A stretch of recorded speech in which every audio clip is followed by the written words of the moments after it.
Eneo hili si hivyo. Mambo ni matatu.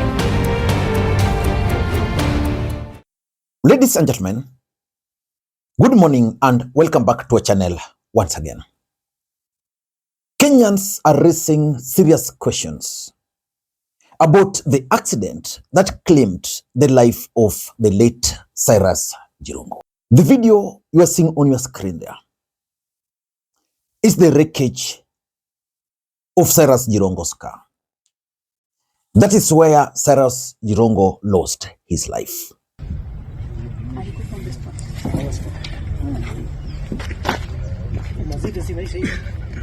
Ile spini naye alikuwa amechomoka hapo.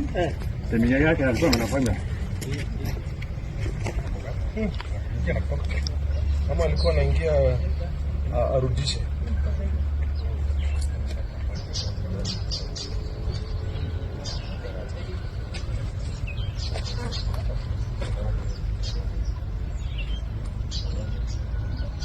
And the photo on your screen right now is the bus that claimed the life of Cyrus Jirongo.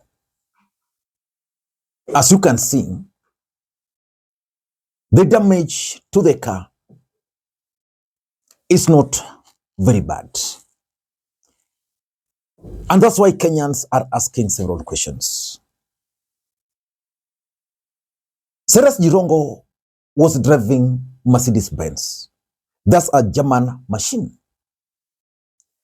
The bus is locally fabricated. And Kenyans are questioning how a locally fabricated bus can damage or can cause that serious damage to a German machine. As usual, Kenyans will always ask questions.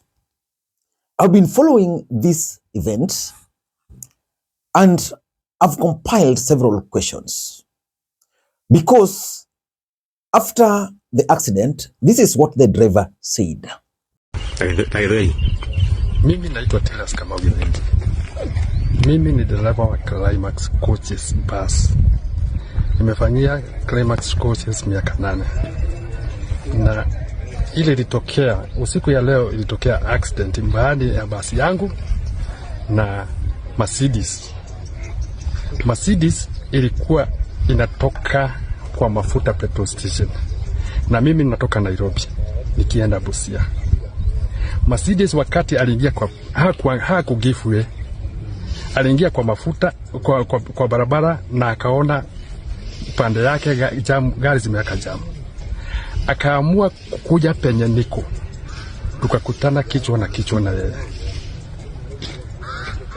Mlikuwa watu wangapi na hiyo gari ilikuwa na nani ndogo? Gari ndogo ilikuwa na mtu mmoja. Gari yangu ilikuwa na abiria 65. Kuna mtu alipata majeraha. Wakati nilijaribu kuokoa nikasikia gari yangu inaenda chini. Sasa mimi nikakanyaga, akakuja kama ameniingia. Na gari ilikuwa na nani? Umejua gari ilikuwa na nani? Baadaye ndio askari walipokuja ndio nikasikia ni mheshimiwa Cyrus Jirongo. Pole sana. So one of the questions which Kenyans are asking is, how was Jirongo's Mercedes able to crash at that speed if it had just left a petrol station? Because according to the driver, Jirongo had just left petrol station and was joining the main highway, but didn't check. I want to assume that the bus was coming at a very high speed. And of course, Mercedes Benz can pick very fast. So if that question can be answered, in my view, I think the family will be able to have peace. The second question, where was Cyrus Jirongo heading to at 3 a.m. if indeed he enjoyed his drink in Nairobi? That is the biggest question, and the family are actually raising that question. Driving back to Nairobi, in Naivasha, driving back to Nairobi. That's a mystery that must be unraveled. And as Mheshimiwa Chairman says, it's only the government that can answer us those questions. We, as the family, the community, and the country at large, we want answers. Thank you. We had reports that he was traveling home. I don't know if that is the case, and that is not true. He was in company of who? He was alone. He was not traveling home. He was traveling from Karen to his house, here, his home. This home here. Not to home in Kakamega. Yes. And the home in Gigiri. Again, take it again. He was traveling from Karen. He was supposed to travel from Karen to his home in Gigiri. But now he was found dead on Naivasha, Nairobi Road. Traveling from Naivasha towards Nairobi. So we don't know. The only people who can find out is police. If they can check on the cameras, they should be able to tell. Because there are cameras. They should be able to tell how this car traveled all the way to that side and back. Before the accident, did he raise any concerns about his life or security? I think that is. That's all. Can we speak to the Tiriki man? Because according to the accounts of the driver, the Climax bus was heading to Busia. And we're talking of an accident in Naivasha at slightly before 3 a.m. We all know how up-country buses operate. You can always predict the time they pass by Naivasha, 3 a.m. So when did the bus leave Nairobi?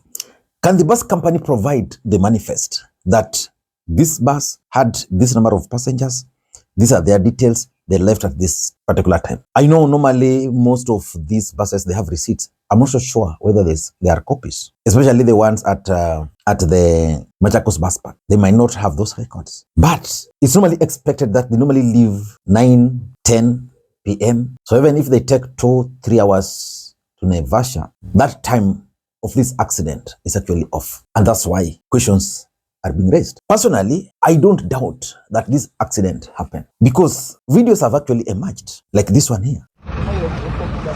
Mercedes imemalizwa. Mtu bado hapo kweli. Wewe haizi kuwa manzi. Wewe si kama wanajaribu kumtoa hapo. Si uende uone. Mimi sitakayo karibia vitu kama hizo.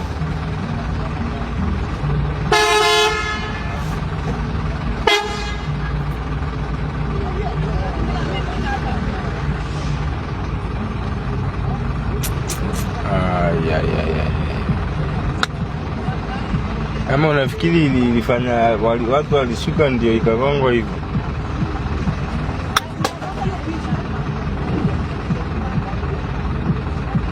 Wala si unaona ni kamba hiyo wanataka kuvuta.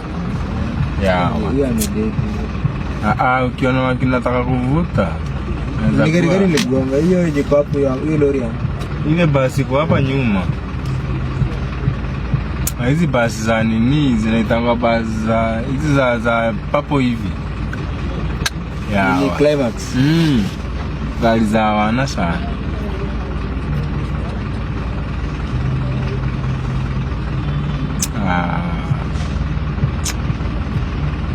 Nasikia baridi ningeenda kuona. The third question which Kenyans are also asking is, who was Cyrus Jirongo meeting in Nairobi? Who was he meeting? Because according to information, he left where he was at around 11:15 in the night. And according to the account of the driver, he was in Naivasha around 2:45. That's when the accident happened. That's when he was leaving the petrol station. So how was he able? Because the nature of this accident, it was head-on. So it means Jirongo was coming from this direction, the bus this direction. Because it's not a side impact. They were opposite direction. So that's another question which yeah, it's a bit complex. Yeah, Kenyans are just justified to ask those questions. But sometimes certain things happen that if they're not witnessed, people can never believe them. But the questions about leaving Nairobi, coming to Naivasha, and then heading, what was he going to do in Naivasha? What was Jirongo going to do in Naivasha? In that petrol station, did he drop anybody? I know a lot of questions are being asked how Jirongo could drive himself. When I was in Nairobi, I used to stay in Spring Valley. Jirongo would always drive himself. I used to see him driving himself a lot. That time I used to see him in some, is it KBT? Some KBT white V8. Yeah. So the issue of these guys driving themselves, the political class, is neither here nor there. Yeah. But questions must be asked. For me, the other important question is, if he was going to Naivasha in a Mercedes Benz and he was living in Nairobi, why fuel in Naivasha? Why? There are several petrol stations in Nairobi. Why in Naivasha? Why? And importantly, were there CCTVs at that petrol station?